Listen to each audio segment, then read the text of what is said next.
तो दोस्तों last video में हमने लीनियर एक्सपांशन और एरियल एक्सपांशन क्या होता है उसके बारे में बात की थी। तो लीनियर एक्सपांशन क्या होता है दोस्तों कि कोई भी रॉड है जिसकी लेंथ एल है, अगर उसका टेम्परेचर आप बढ़ाओगे तो उसकी लेंथ चेंज हो जाएगी। ठीक है, तो सपोज आपने इसका टेम्परेचर डेल्टा टी से चेंज किया तो इसकी लेंथ भी जो है ये चेंज हो जाएगी डेल्टा एल से।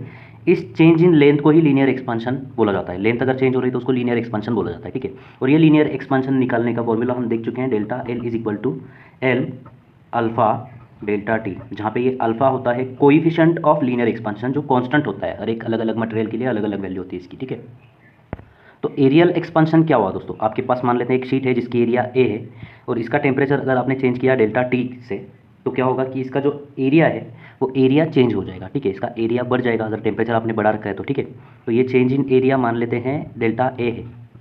तो ये जो एरिया चेंज हो रहा है उसको ही दोस्तों एरियल एक्सपांशन बोला जाता है।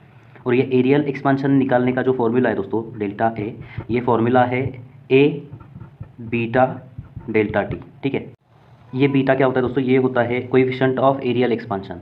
ये भी एक कांस्टेंट होता है, हर एक मटेरियल के लिए इसकी वैल्यू जो है वो अलग अलग होती है। तो अब इस वीडियो में हम बात करनी है दोस्तों वॉल्यूम एक्सपांशन के बारे में।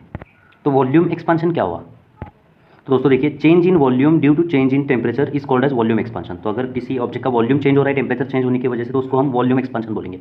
और जैसे लीनियर एक्सपांशन एरियल एक्सपांशन का ये फॉर्मूला था, वैसे दोस्तों वॉल्यूम एक्सपांशन का फॉर्मूला क्या होगा, delta V is equal to, यहाँ पे होगा ओरिजिनल वॉल्यूम और जो कांस्टेंट होता है उसको गैमा बोला जाता है। ठीक है, V gamma delta T. Okay, और ये जो गैमा है इसको आप क्या बोलोगे, कोएफिशिएंट ऑफ वॉल्यूम एक्सपांशन। यहाँ पे देखिए अल्फा था कोएफिशिएंट ऑफ लीनियर एक्सपांशन, यहाँ पे बीटा था कोएफिशिएंट ऑफ एरियल एक्सपांशन, यहाँ पे होगा दोस्तों गैमा। ओके, इसको बोला जाता है coefficient of volume expansion. So gamma is coefficient of volume expansion. तो अब बात करते हैं दोस्तों ये फॉर्मूला आया कैसे। तो सपोज आपके पास किसी भी मटेरियल का एक वॉल्यूम है सपोज वी, और इसका टेम्परेचर अगर आपने यहाँ पे देखिए डेल्टा टी से चेंज किया तो इसका वॉल्यूम भी जो है ये इंक्रीज हो जाएगा डेल्टा वी से। दोस्तों ये डेल्टा वी जो है ये प्रोपोर्शनल होगा ओरिजिनल वॉल्यूम के साथ। मतलब जितना देखिए ये जो डेल्टा वी है ये प्रोपोर्शनल होगा वी के साथ, मतलब जितना ज़्यादा वॉल्यूम होगा उतना ही ज़्यादा इसका वॉल्यूम एक्सपांशन होगा।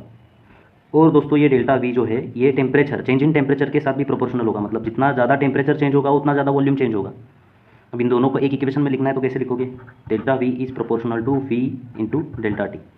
अब ये प्रोपोर्शनलिटी साइन को हमें कन्वर्ट करना है इक्वल टू साइन में, तो आपको लेना होगा एक constant. So it will become what, is equal to constant into V delta T. और ये जो कांस्टेंट है उसी कांस्टेंट को बोला जाता है कोएफिशिएंट ऑफ वॉल्यूम एक्सपांशन, जो कि गैमा लेटर से दिखाया जाता है। ठीक है, तो यहाँ पे अगर आप कांस्टेंट पुट करोगे तो आपको क्या फॉर्मूला मिलेगा, देखिए delta V is equal to gamma into V delta T. ठीक है, तो इसको थोड़ा सा रीअरेंज करोगे आप तो delta V is equal to V gamma delta T, ये आपका यहाँ का फॉर्मूला आपको मिल जाएगा।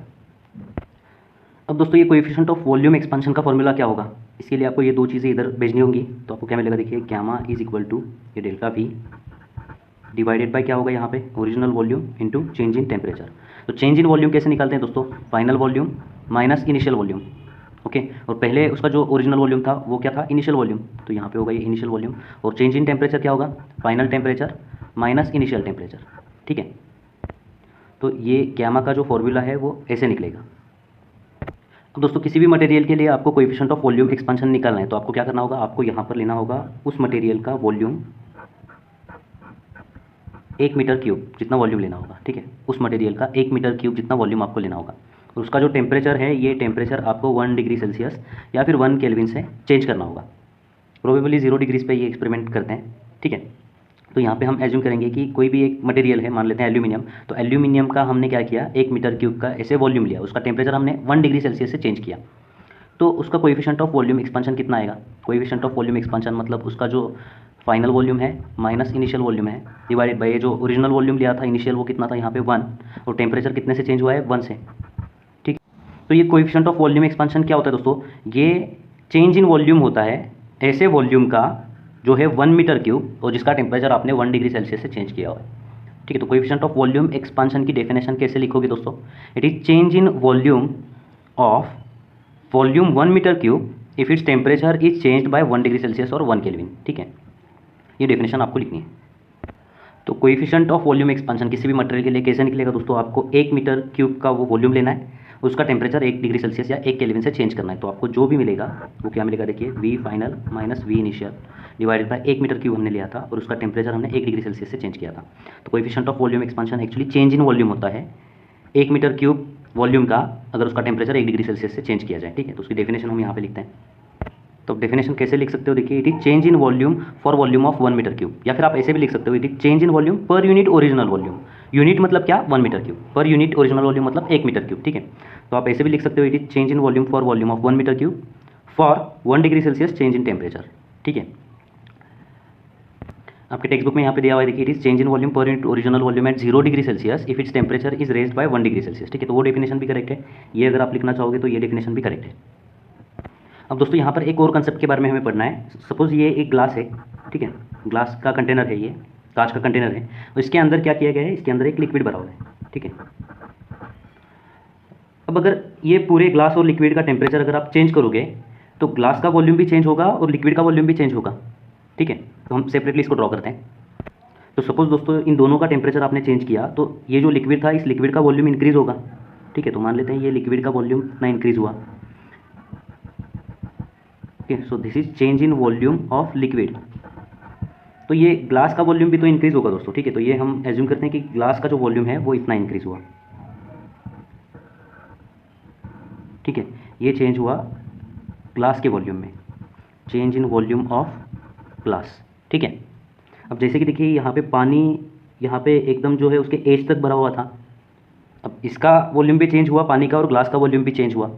अगर ये volume of change in volume of liquid और change in volume of glass अगर सेम होता है, ठीक है, देखिए change in volume for liquid और change in volume for glass अगर सेम होता है तो यहाँ पे कोई पानी ओवरफ्लो नहीं होगा, ठीक है।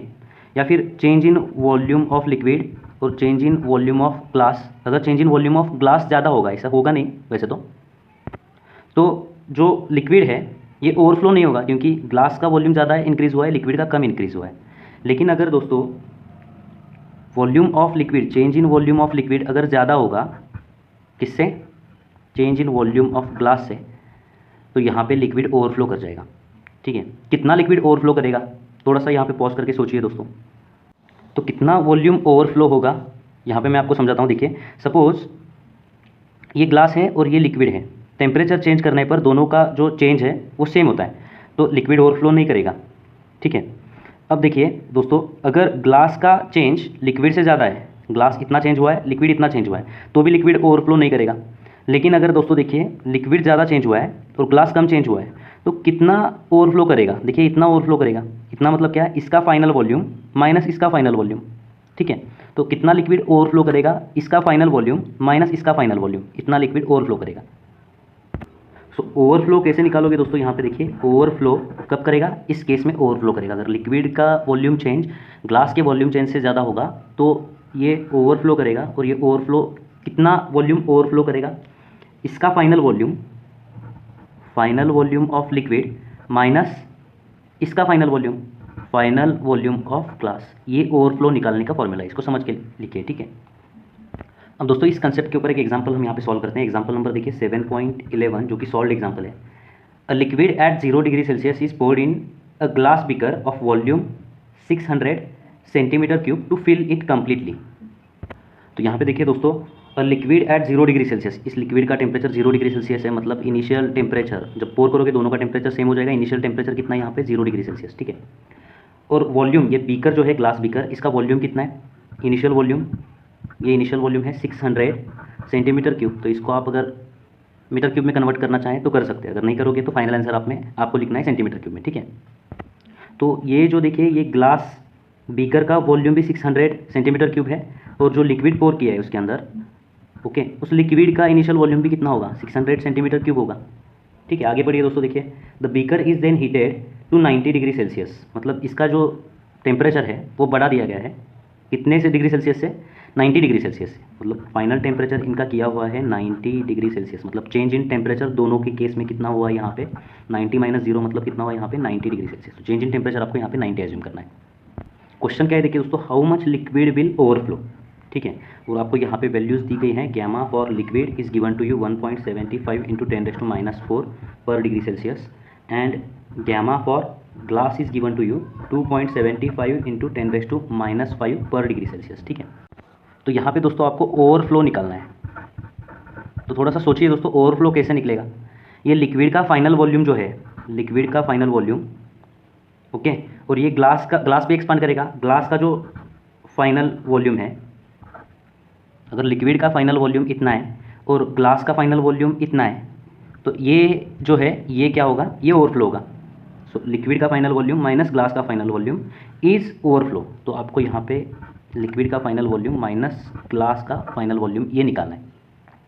तो दोस्तों लिक्विड का फाइनल वॉल्यूम निकालने का तरीका क्या है, आपको ये यूज़ करना होगा, गैमा एल का फॉर्मूला यूज़ करना होगा। गैमा एल का फॉर्मूला क्या है, final volume minus initial volume upon initial volume into change in temperature.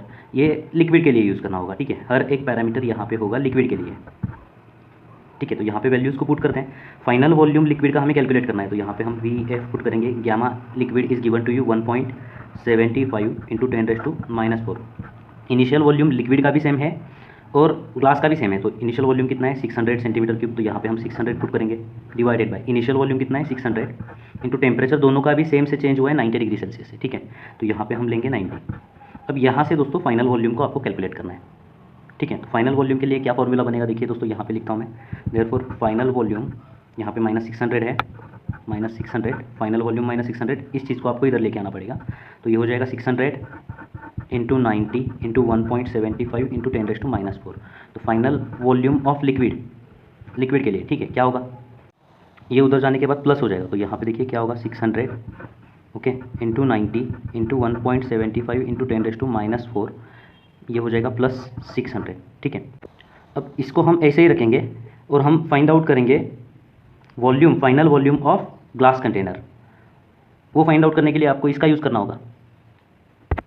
तो इसके लिए फॉर्मूला क्या बनेगा, देखिए gamma G is equal to final volume minus initial volume, ठीक है, डिवाइडेड बाय क्या होगा यहाँ पे initial volume and change in temperature. लेकिन ये वैल्यूज़ आपको पुट करनी है ग्लास के लिए, ठीक है। तो gamma G is given to you 2.75 into 10⁻⁻⁵ is equal to final volume आपको फाइंड आउट करना है ग्लास का, माइनस इनिशियल वॉल्यूम कितना है, इनिशियल वॉल्यूम 600 है यहाँ पर, divided by initial volume 600 change in temperature 90, ठीक है। तो यहाँ पे 90 पुट करेंगे। अब क्या करेंगे दोस्तों, यहाँ पे देखिए ये जो फाइनल वॉल्यूम है ग्लास का उसको निकालेंगे। तो उसके लिए फॉर्मूला क्या बनेगा, 2.75 इंटू 10⁻⁵ इंटू 600 इंटू 90 प्लस ये 600, ठीक है। अब आपको ओवरफ्लो कैलकुलेट करना है, तो आपको ये वैल्यू में से ये वैल्यू को माइनस करना होगा। मतलब आपको देखिए ये वैल्यू में से ये वैल्यू को आपको माइनस करना होगा, ठीक है। तो 600 कट जाएगा, ठीक है। सो आपको यहाँ पे ओवरफ्लो फाइंड आउट करना है। तो V final volume of liquid minus आपको करना होगा फाइनल वॉल्यूम ऑफ ग्लास, ठीक है। तो फाइनल वॉल्यूम ऑफ लिक्विड आपको मिल चुका है यहाँ पे देखिए 600 इंटू 90 इंटू 1.75 इंटू 10⁻⁻⁴ प्लस 600, इसमें से आपको माइनस करना ही है। तो यहाँ पे क्या होगा -2.75 इंटू 10⁻⁵ इंटू 600 इंटू 90, यहाँ पे भी हो जाएगा माइनस, क्योंकि ये ब्रैकेट अगर आप ओपन करोगे तो यहाँ पे बाद में माइनस आने वाला है, ठीक है। तो यहाँ पे देखिए +600 -600 कैंसिल हो जाएगा, ओके। यहाँ पे कॉमन क्या मिलेगा आपको, देखिए 600 इंटू 90 600 इंटू 90 इंटू ये 10⁻⁴, ये अगर आप कॉमन लेते हो तो यहाँ पे क्या बचेगा, ये आपने कॉमन लिया, यहाँ पे बचेगा 1.75, ओके। यहाँ पे क्या होगा -2.75, यहाँ से 10⁻⁴ कॉमन लिया है तो यहाँ पे 10⁻⁻1 बचेगा, ठीक है। ये 690 आपने कॉमन लिया है यहाँ पे। देखिए दोस्तों 600 इंटू 90 इंटू 10⁻⁴, तो यहाँ पे 0 ये ज़ीरो कैंसिल हो जाएगा, यहाँ पे बचेगा 10⁻⁻1, यहाँ पे -3 इस +3 को कैंसिल हो जाएंगे। तो 6 इंटू 9 54 इंटू 10⁻⁻1 यहाँ पे बचेगा, ये 1.75 माइनस ये 10⁻⁻1 है, मतलब ये डेसिमल पॉइंट इधर शिफ्ट होगा 0.275। अब इसकी सिंपली आपको यहाँ पे सब्सट्रैक्शन करना है, तो इसको यहाँ पे मल्टीप्लिकेशन करना है उसका। तो ये बचेगा देखिए 54 इंटू 10⁻⁻1 5.4 होगा, एक डेसिमल पॉइंट यहाँ पे शिफ्ट होगा, इंटू यहाँ पे क्या बचेगा देखिए, इसमें से ये माइनस करते हो तो 1.475। तो इसको सिंपली आपको यहाँ पे मल्टीप्लाई करना है और फाइनल आंसर आपको यहाँ पे मिल जाएगा, overflow is equal to 7 point आपको मिल रहा है 96। लेकिन आपने दोस्तों यहाँ पे क्या किया है, ये सेंटीमीटर क्यूब में ही रखा हुआ है, तो यहाँ पे फाइनल आंसर क्या होगा, सेंटीमीटर क्यूब में होगा। अगर आपको यहाँ पे कन्वर्ट करना है इसको एसआई सिस्टम में, तो क्या कर सकते हो आप 7.96 यहाँ पे 1 सेंटीमीटर का मीटर में कन्वर्ट करने के लिए 10⁻² से मल्टीप्लाई करना होता है, लेकिन इसका क्यूब हो यहाँ पे तो क्या होगा 7.96 इंटू 10⁻⁻6 मीटर क्यूब, ठीक है। तो ये आंसर भी करेक्ट है। एसआई सिस्टम में आपको कन्वर्ट करना है तो ये आंसर लिखना होगा। सीजीएस में रखना है तो कोई दिक्कत नहीं है, 7.96 सेंटीमीटर क्यूब बोल सकते हो आप। तो यहाँ पे दोस्तों आपका जो कोएफिशिएंट ऑफ वॉल्यूम एक्सपांशन है ये कंसेप्ट खत्म होता है। नेक्स्ट वीडियो में दोस्तों हम लोग क्या करेंगे कि जो alpha coefficient of linear expansion, beta coefficient of areal expansion और gamma coefficient of volume expansion, इन तीनों के बीच आपस में क्या रिलेशन होता है उसके बारे में हम लोग बात करेंगे, ठीक है। तो मिलते हैं दोस्तों आपसे अगली वीडियो में। धन्यवाद।